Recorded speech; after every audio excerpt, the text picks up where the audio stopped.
চালিয়েছি, তবুও পাইনি খোঁজ। কিরে, কি খবর? আমি তোমার জন্যই অপেক্ষায় ছিলাম, তুমি হয়েছিলে নিখোঁজ। আমি কথা দিয়ে কথা রেখেছি, তুমি আসনি তো ফিরে।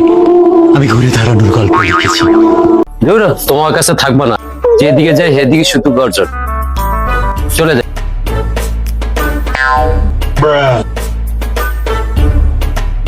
ধুর, তোমার কাছে থাকা যাবে না। আমি বহুদিন অন্ধকারে রয়েছি, পাইনি কারো ফোন। হর্ষব বিল্লাল ভাইয়ের ফোন মারা বই পড়ে আমি এখন মারবো তোর ফোন। এটাকেই বলে ফোন মারার গর্জন। বাবা, যে কোন জায়গা আসলাম, এটাতে ফোন মারা গর্জন। Help me! Go, go, go, go, go.